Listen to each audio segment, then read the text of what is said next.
Bueno, mi nombre es Irene Pujol y vamos a continuar con la clase de dominio, tratando el resto de los caracteres del dominio. Ya hablamos en la clase anterior de la plenitud y en esta clase vamos a abordar el carácter de la perpetuidad y de la exclusividad. El artículo 1942 nos habla de la perpetuidad. Nos dice que el dominio es perpetuo. ¿Esto qué quiere decir? Dos cosas: que no tiene límite en el tiempo y que subsiste con independencia de su ejercicio. Que no tiene límite en el tiempo, ¿qué quiere decir? Que no se va a extinguir a los 20, a los 30, a los 40 años, no tiene un plazo.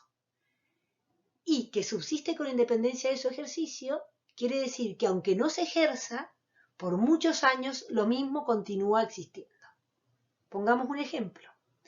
Pedro adquiere el derecho de dominio en el año 1978, con título y modo como ustedes estudiaron en la unidad número 1. En el año 1979 se tiene que ir a España. Desde el año 1979 no regresa al país, no ejerce su derecho.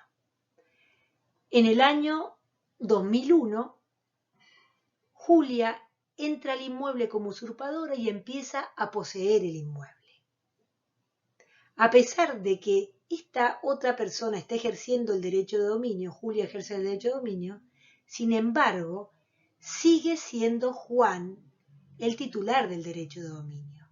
No se ha extinguido su derecho, salvo que Julia adquiera por prescripción adquisitiva, que como ustedes ya habrán estudiado, la prescripción adquisitiva en el caso de una persona que no tiene justo título ni buena fe, tiene que transcurrir 20 años para que adquiera. Como Julia ingresó en el 2001, todavía no tiene los 20 años y por lo tanto el derecho de dominio no se ha extinguido.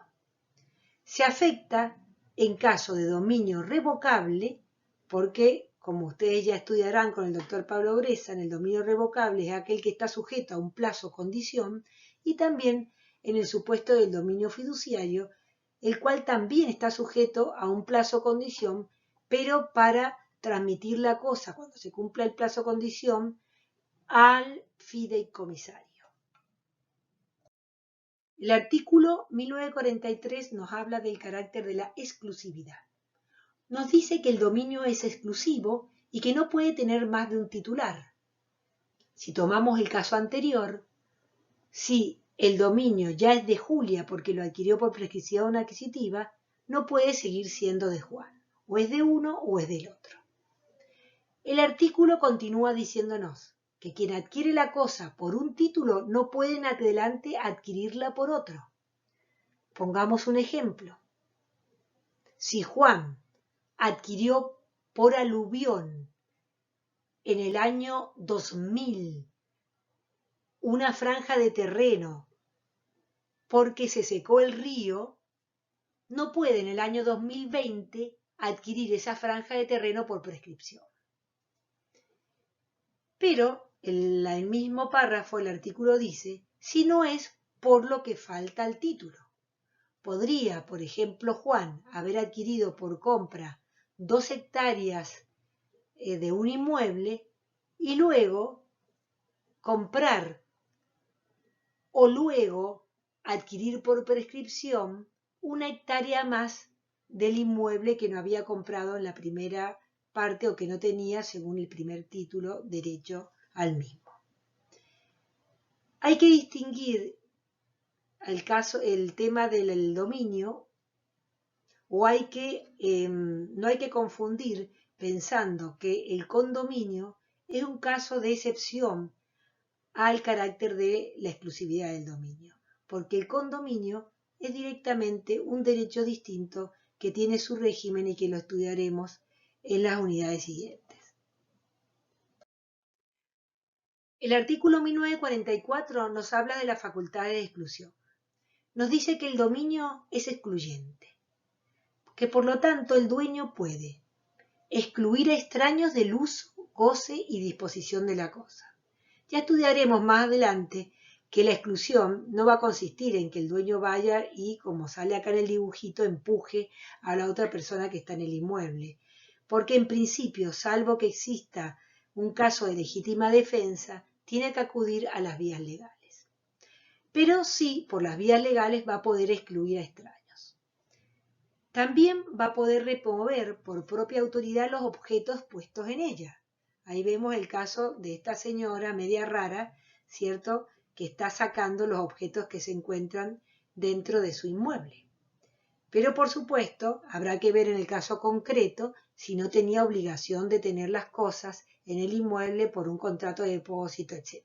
Si no existe alguna causal por la que tenga que soportar o tener las cosas en el inmueble, va a poder sacar las cosas que se encuentren en la misma. Y por último, el artículo 1944 nos dice que pueden cerrar sus inmuebles el titular de derecho de dominio con muros, con cercos, como en el caso del dibujito que tenemos allí, o con fosos, pero siempre sujetándose a las normas locales. Por ejemplo, no podría ser un paredón que tenga una altura mayor a la que se establezca en una norma local o cerrar de alguna manera que no esté permitido. La transmisibilidad. Algunos autores consideran que la transmisibilidad es un carácter del dominio aparte de los caracteres que ya hemos enunciado. Sin embargo, yo considero que la transmisibilidad se encuentra dentro del carácter de la plenitud, porque el carácter de la plenitud, como habíamos visto en la primera parte de esta clase, significa que el derecho de dominio es el que otorga más facultades, y entre ellas que otorga la facultad de disposición jurídica, dentro de la cual encontramos a la transmisibilidad. El artículo 1906 nos dice que todos los derechos reales son transmisibles, y por lo tanto el derecho de dominio también es transmisible, excepto disposición legal en contrario. La transmisibilidad se relaciona con las cláusulas de inenajenabilidad. ¿Por qué se encuentran en principio prohibidas las cláusulas de inenajenabilidad en los actos a título oneroso? El fundamento es la libre circulación, evitar el estancamiento y porque la disposición jurídica es un carácter esencial del dominio. Se puede, en las desmembraciones al dominio, otorgar el uso, el goce, cierta disposición material, pero no la disposición jurídica de la cosa. Las excepciones a las cláusulas de inenajenabilidad están a veces dispuestas por ley y fundadas en, por ejemplo, razones sociales y económicas, como en el caso de la inembargabilidad dispuesta por el Banco Hipotecario Nacional, las normas del IPB, la Ley de Arraigo a los Puesteros, 6.086 de la provincia de Mendoza, leyes de colonización. A veces se fundan en la protección a la minoría, como en el caso del artículo 75, inciso 17 de la Constitución Nacional, que protege a la propiedad indígena, el artículo 12 de la Ley 23.302, el artículo 18 del Código Civil y Comercial. También en razones económicas, como la indivisión temporal del condominio, que pueden establecer las partes por voluntariamente, o porque se entiende que es nociva económicamente la división de una cosa en un momento determinado, o los supuestos de caso de indivisión forzosa establecidos por la ley, como el caso de la indivisión forzosa de un inmueble accesorio a dos o más inmuebles, porque la división, por ejemplo, de un callejón de indivisión forzosa provocaría que tal vez las fracciones de inmuebles que dan a ese callejón no puedan tener salida a la vía pública y por lo tanto no puedan explotarse económicamente de una manera adecuada. Otras veces los fundamentos son económico-familiar, como por ejemplo el caso de los bienes hereditarios, donde se protege la unidad económica, o también se puede proteger el derecho humano a la vivienda, etcétera, etcétera, etcétera. El resto de los supuestos de excepción lo tienen ustedes bien relatados en el documento de estudio que se acompaña a esta PowerPoint o a esta clase y que se encuentra subida en el aula virtual. Entonces acá le hago un esquema de las cláusulas de inajenabilidad. Nos preguntamos entonces por qué se limita en el artículo 1972 por el principio de la libre circulación de los bienes. ¿Qué son o qué implica el artículo 1972? Un límite a las facultades del titular del dominio, el interés público. ¿Cuál es el interés público? La libre circulación de los bienes. ¿Y por qué un límite a las facultades del titular del dominio? Porque, como ustedes se acuerdan, el titular de dominio puede disponer y por lo tanto también puede disponer, no disponer. Y sin embargo, este artículo 1972 no le permite en los actos a título oneroso obligarse a no enajenar a persona indeterminada. El artículo 1972 se encuentra en el capítulo 4 de límites al dominio porque justamente es uno de los límites al dominio que está fundado en el interés público. ¿Qué dice específicamente el artículo 1972? En los actos a título oneroso es nula la cláusula de no transmitir a persona alguna el dominio de una cosa determinada o de no constituir sobre ellas otros derechos reales. O sea que a pesar de que se titula el artículo 1972 cláusulas de inajenabilidad, no solamente prohíbe no obligarse a no transmitir la cosa, sino también prohíbe obligarse a no constituir otro derecho real como una hipoteca, un usufructo, etc. Hubiera sido más acertado que se hubiera titulado entonces cláusulas de indisponibilidad, porque la disposición jurídica no solamente abarca la venta del inmueble o la transmisión de la cosa, sino también abarca la constitución de otro derecho real sobre la misma. Por último, nos dice en este primer párrafo que son tan válidas esas cláusulas de no transmitir o de no constituir derecho real sobre la cosa si se refieren a una persona o personas determinadas. En esta diapositiva le he querido esquematizar la situación o un ejemplo para que puedan entender cuáles son los efectos entre las partes y frente a terceros de estas cláusulas. En el primer ejemplo tenemos a E, que sería el enajenante, por ejemplo, que transmite una cosa a A y que establece en el boleto de compraventa una cláusula que dice que A no puede transmitir a una persona o tercero determinado la cosa. En ese caso, esa cláusula establecida entre el enajenante y el adquirente es válida y por lo tanto si A llega a incumplir la cláusula y transmite a una persona determinada que se hubiera dispuesto en esa cláusula, el enajenante va a poder recuperar la cosa del tercero, porque ese acto es un acto realizado en contra de una cláusula permitida y por lo tanto es un acto nulo. El otro caso, el otro ejemplo, es el de la primera parte del artículo, el supuesto del enajenante, que en un acto a título oneroso, por ejemplo una venta, establece una cláusula que prohíbe al adquirente a vender a personas o terceros indeterminados. En ese caso, la cláusula es inválida. ¿Eso qué quiere decir? Que no tiene efecto ni entre las partes ni frente a terceros. Por lo tanto, el enajenante nada va a poder reclamarle al adquirente si incumple la cláusula y tampoco va a poder el enajenante reclamarle a cualquier tercero al que le haya vendido porque no tiene efecto esa cláusula frente a terceros. Esto es muy interesante tomarlo en cuenta porque es muy común en los modelos de hipotecas que vienen ya desde Buenos Aires, los bancos, cierto que se establezca que el deudor no va a poder vender el inmueble mientras éste se encuentre hipotecado. Esa cláusula de no vender a persona indeterminada, como ustedes saben, y según este artículo 1972, es nula. Por lo tanto, si el deudor llega a vender a un tercero,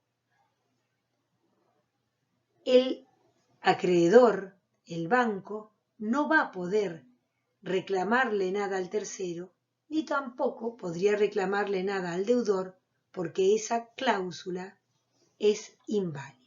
Por supuesto que, como ya estudiarán posteriormente, por el derecho real de hipoteca va a poder perseguir la cosa de quien esté para ejecutar su hipoteca, pero no va a poder reclamar la nulidad de la venta que el deudor le haya realizado al tercero.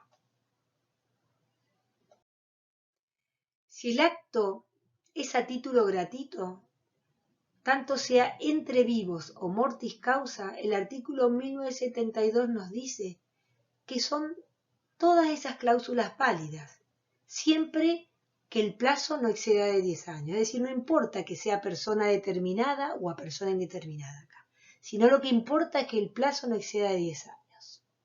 Ahora, si no se fija plazo o si el plazo es incierto o excede 10 años, se va a entender reducido a 10 años. Este plazo que se haya establecido, imagínense, de 5 años, va a poder renovarse por 5 años más, pero no va a poder exceder los dos plazos, el plazo máximo de 10 años, contados desde que se estableció por primera vez. En el caso de los actos por causa o las transmisiones por causa de muerte, se va a entender que son nulas las cláusulas que afecten las porciones legítimas, por supuesto, porque esto es de orden público, o que impliquen una sustitución fideicomisaria. ¿Qué significa esto de sustitución fideicomisaria? Por ejemplo, un fideicomiso donde se hubiera establecido que el fiduciario tiene que administrar la cosa o mantener la cosa en su patrimonio y luego, cuando fallezca este fiduciario, la cosa transmitírsela a otro fiduciario o a otro fideicomisario. En esta diapositiva le hago un diagrama con también dos ejemplos de cómo funcionan y cuáles son los efectos entre las partes y frente a terceros de una cláusula válida, es decir, una cláusula de menos de 10 años o si es de más de 10 años que se entiende reducida a 10 años, que se hubiera establecido en un acto a título gratuito. Imaginémonos que E le ha donado a un inmueble y establece una cláusula que A no puede disponer a una persona determinada o indeterminada. Es lo mismo. En ese caso, la cláusula va a ser válida. Por lo tanto, si el adquirente llega a enajenar a una persona determinada o indeterminada, a cualquier persona el inmueble, contrariando la cláusula, y va a poder recuperar la cosa.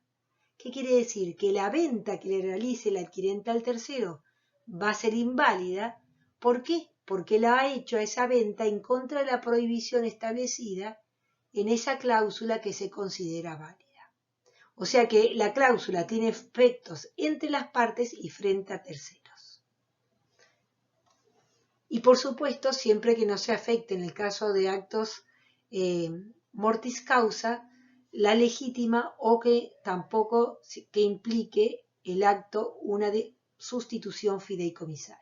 El programa nos habla del asiento de los inmuebles y de la registración del dominio.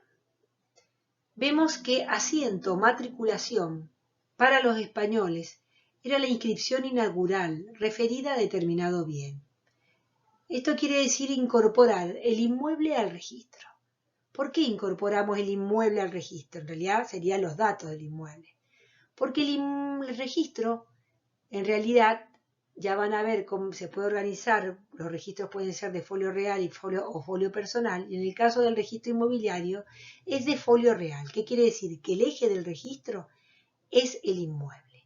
Entonces nosotros en la matrícula o en el tomo vamos a hacer una síntesis o una descripción de cuál es el inmueble, sus límites, sus superficies, la nomenclatura catastral, en la primera parte de la matrícula o al principio de la foja del tomo, y luego vamos a registrar el derecho de dominio.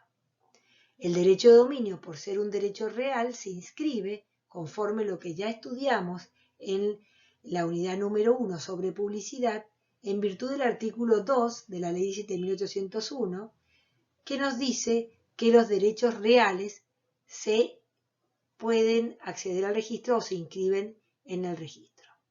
¿Dónde se inscribe? ¿En qué columna de la matrícula? En la columna A. El artículo 10 de la Ley 17.801 nos dice sobre la matriculación. Los inmuebles respecto de los cuales deban inscribirse o anotarse los documentos a que se refiere el artículo 2 serán previamente matriculados en el registro correspondiente a su ubicación. ¿Qué quiere decir? Que si vamos a anotar una venta de un inmueble y ese inmueble no había sido matriculado, nunca se había inscrito en el registro, primero hay que hacer un asiento del inmueble y luego vamos a inscribir el derecho de dominio o la transferencia a nombre de una persona. Están exceptuados los inmuebles de dominio público. La doctrina se pregunta si esto es una prohibición o una dispensa. También es criticable porque hasta qué punto no resulta útil que los inmuebles de dominio público también se encuentren registrados y se publicite el mismo para que pueda ser respetado por todos de una manera más clara. En España, por la Ley 1867 de 1998, se establece que sí pueden inscribirse los bienes del dominio público. Y así también se ha dicho en el VI Congreso Internacional de Derecho Registral de 1984. Bueno, acá podemos ver una matrícula que ustedes ya lo deben haber estudiado, eso en la unidad número 1, ya la deben haber analizado con el doctor Pablo Bresa. Acá lo que nos interesa sobre la matrícula es especialmente ver en qué lugar de la matrícula se inscribe el derecho de dominio. Como ustedes ya habrán estudiado, el inmueble, la descripción del mismo se realiza en esta parte superior y luego en la columna A se inscribe el derecho de dominio. En esta se deja constancia del nombre del titular, el documento, el quit, en el caso que estuviera casado, el nombre del cónyuge, si está casado en primeras nupcias o no. También se deja constancia del domicilio, el monto del inmueble, el nombre del notario que interviene, la escritura, la fecha de la misma, el certificado catastral que se debe haber solicitado para que se inscriba de una manera normal en el registro este dominio y no provisoria. Esto es para permitir la relación catastro-registro, como estudiaremos en Reales 2. La entrada de esta escritura al registro, el número de entrada y la fecha de entrada al mismo.